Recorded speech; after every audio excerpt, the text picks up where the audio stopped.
Hey there, Descendants, my fellow Americans and people in other countries around the world. How are we all doing today? Hope you're all doing well. We're back with another video on the first Descendant, but before we get into today's video, if you do enjoy the content that you see, please do consider hitting that subscribe button down below. Thank you so much.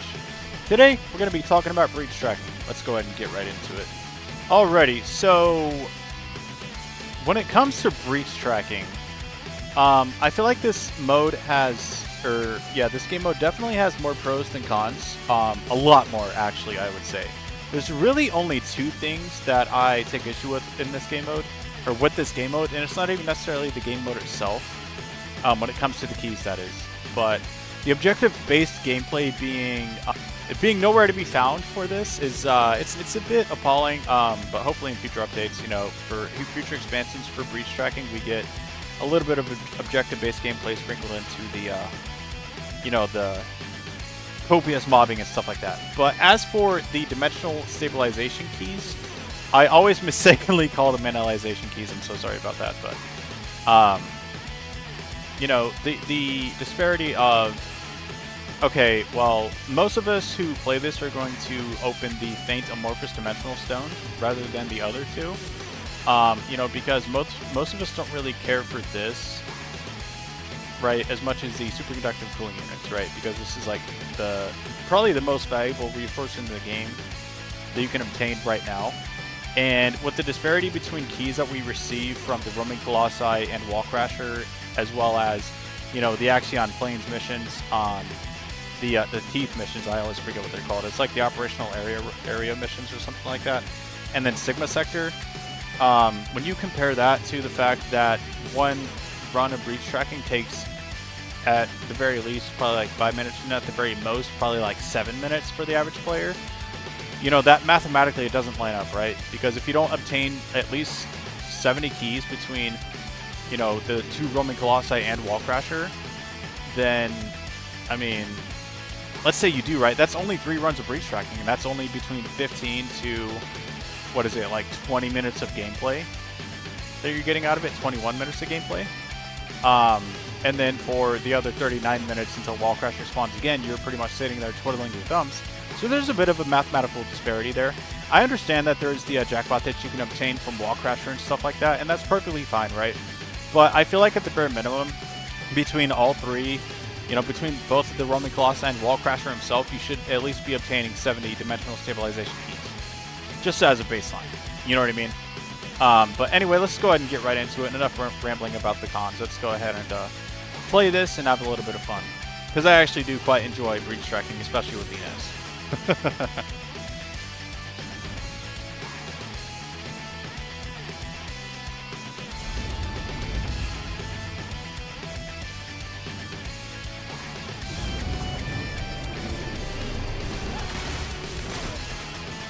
I think something that's really nice about this game mode is that, at least 80% of the time it runs relatively smoothly. As you can see in my gameplay I'm recording right here. Dude, just the smooth, the smooth factor really definitely helps it out a lot. And it makes it, more palatable, more digestible, stuff like that. And I am actually someone who I can live without objective-based gameplay to an extent. So, for me, these first 3 iterations of breach tracking don't really bother me all that much in that department. Because I don't necessarily mind killing mobs of enemies over and over again. It would just be nice to see objective-based gameplay implemented into, future expansions for this game mode and stuff like that. But, while I'm on the topic of future expansions, I think breach tracking as a concept actually has a lot of latent potential for this game, and this could really be a foundational pillar in the end game content that we receive for this game, right? I mean, am I wrong for thinking this? I'm sure at least some of you would agree with that. We could even get more difficult iterations of breach tracking. We could get like a purged edition of breach tracking or something like that. Where it's like 90% elite enemies and then like 10% regular mobs enemies, right? That could be pretty cool, pretty challenging. Purge and Ingress could be pretty cool too as well, right? With future iterations of breach tracking. But I mean, like I said, I like these current iterations quite a bit. I'm a big fan of it, especially using my Inez. It's a nice little challenge for, you know, me using Inez and stuff like that. Helping me brush up my skills, you know. And yeah, I just really enjoy that aspect of it.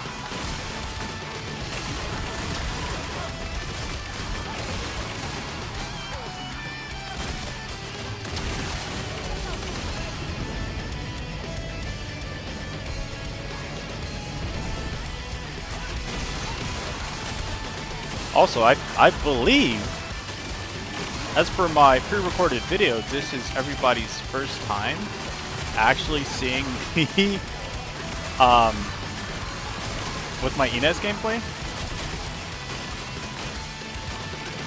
I am currently in the middle of working on the Purge leaderboard, but I might have to sit this one out and wait until next season. We'll just have to see. Probably grind it over, you know, the next few days, and we'll see where we end up with it.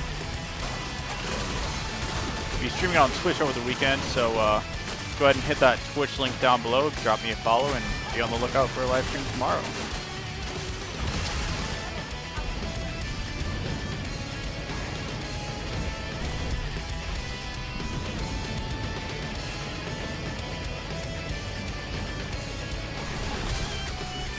I always forget that they're on the left-hand side when you exit that tunnel.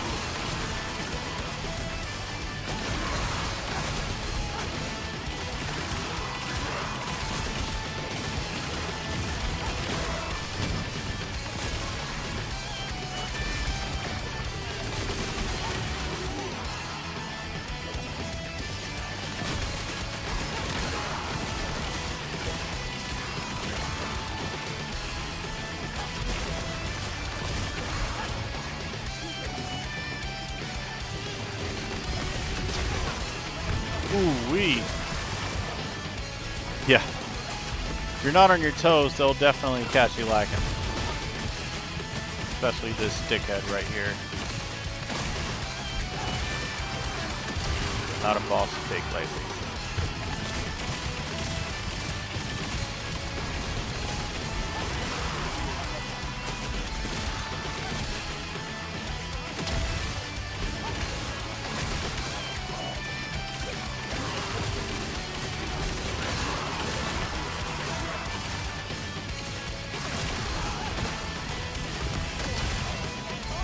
We are.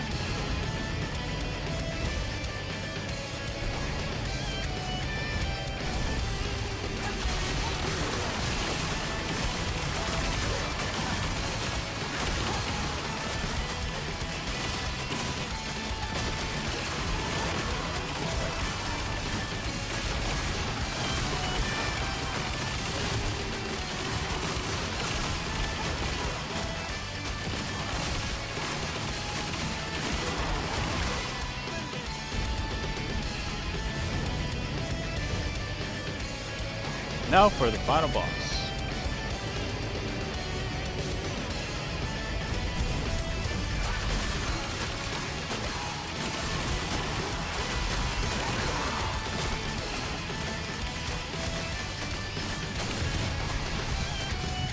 Jesus Christ.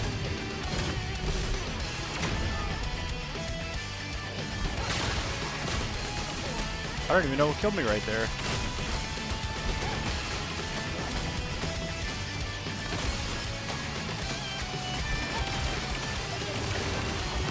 Oh. Alrighty then. Sword took care of him for me. Okay. 5-8-2-1. Not terrible. So, yeah. As for a final rating for the first iteration of Breach Tracking, I'd probably give it a strong 7 out of 10. You know, it's not perfect, but definitely could have been a lot worse. I mean, they could have just given us one map to play on for God knows how long. But let me know down in the comments below whether you agree. Let me know if you disagree. If you watched all the way to the end, drop a comment for that too. And yeah, thank you so much for watching. And I will see you in the next one.